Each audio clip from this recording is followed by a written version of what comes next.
समूह लोन माफी के नाम पर सैकड़ों महिलाएं गोरखनाथ मंदिर गोरखपुर में पहुंच गईं और उत्तर प्रदेश के मुख्यमंत्री योगी आदित्यनाथ से मिलने की जिद करने लगीं। दोस्तों, वहां के प्रशासनिक अधिकारियों ने जब उन महिलाओं को समझाने का प्रयास किया तो उन महिलाओं का कहना था कि वहां पर एक फॉर्म भरा जा रहा है और फॉर्म भरने के बाद उनका जो माइक्रो फाइनेंस लोन है वो 500 से लेकर के 3000 तक का लोन माफ हो जाएगा और उसी लोन को माफ कराने के लिए और उस फॉर्म को भरने के लिए वो महिलाएं गोरखनाथ मंदिर में पहुंच गई थी। दोस्तों, वहां के जो प्रशासनिक अधिकारी थे उनको काफी मशक्कत करना पड़ा और लाउड स्पीकर के माध्यम से उन महिलाओं को समझाना पड़ा कि ऐसी कोई योजना नहीं है जिसके चलते आप सबका लोन माफ हो जाएगा। चलिए पूरे खबर पर विस्तार से हम नजर डालते हैं। दोस्तों, उत्तर प्रदेश के गोरखपुर बस्ती मंडल के 7 जिलों में माइक्रो फाइनेंस कंपनी की ओर से दिए गए ऋण को माफ करने का एक फर्जी अफवाह फैलाकर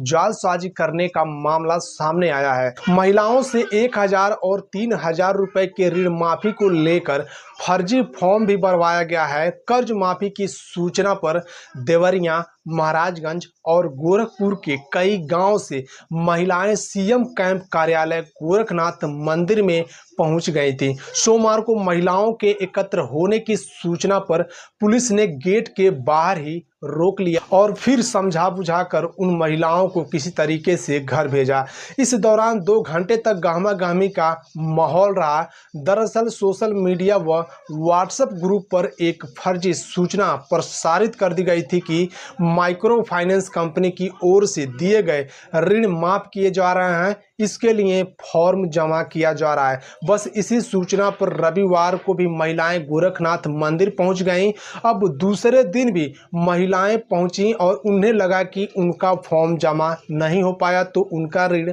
माफ नहीं होगा। सोमवार को महिलाओं के आने की सूचना पर गोरखनाथ पुलिस महिला पुलिस के साथ मौके पर पहुंच गई और सभी महिलाओं को रोक लिया और फिर उन्हें समझाया गया, बताया गया कि यह सूचना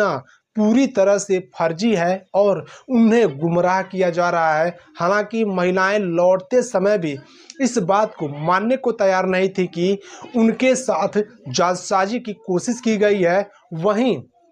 एसपी सिटी अभिनव त्यागी ने बताया कि महिलाओं को फर्जी सूचना किसने दी है इसकी जांच की जा रही है और अन्य जनपद से भी महिलाएं आई थी। संबंधित जिले के सभी अधिकारियों को सूचना दे दी गई है। अगर किसी ने जालसाजी की है तो केस दर्ज कर पुलिस उसमें विधिक तरीके से कार्रवाई करेगी और जो भी दोषी होगा उसको सलाखों के पीछे भेजेगी। तो दोस्तों, अगर आपके वहां भी इस तरीके का कोई फॉर्म भरा जा रहा है या फिर आपको कोई ये बता रहा है कि आपका जो लोन है वो माफ हो जाएगा तो आप इसकी सूचना तत्काल अपने नजदीकी थाने में दें ताकि पुलिस जो है कि इस पे कड़ी से कड़ी कार्रवाई कर सके और इस तरीके का जो जालसाजी है इससे आप लोग बच सकें या और जो जितने भी महिलाएं हैं वो भी बच सके, क्योंकि इस तरीके का भी कोई नियम नहीं आया है कि फॉर्म भरने के बाद आप सबका जो लोन है वो माफ कर दिया जाएगा, चाहे माइक्रो फाइनेंस कंपनी की तरफ से या फिर आरबीआई की तरफ से या फिर सरकार की तरफ से कोई भी ऐसा निर्देश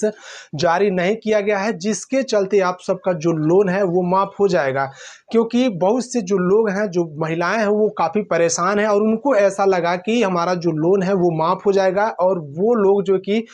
गोरखनाथ मंदिर में पहुंच गई और वहां पर जाकर के उनको लगा कि जो हमारा फॉर्म है यहाँ पर भरा जाएगा और उसके बाद से यहाँ पर जमा होगा तो जो हमारा लोन है वो माफ हो जाएगा। लेकिन वहां के जो प्रशासनिक अधिकारी थे उनको इस बात की कोई जानकारी नहीं थी या फिर जो माइक्रो फाइनेंस कंपनी है उनको भी इस बात की कोई जानकारी नहीं थी कि समूह लोन माफ किया जा रहा है। तो ये एक भ्रम फैलाया जा रहा था, लोगों को गुमराह किया जा रहा था, महिलाओं को गुमराह किया जा रहा था। तो अगर आपके वहाँ इस तरीके की कोई खबर चलती है या फिर आपको कोई ये समझाता है कि आपका जो लोन है वो माफ हो जाएगा, आप एक फॉर्म भर दो, तो आप इसकी जो सूचना है वो तत्काल अपने नज़दीकी में थाने में दें ताकि जो पुलिस है वो इन अफवाहों पर रोक लगा सके।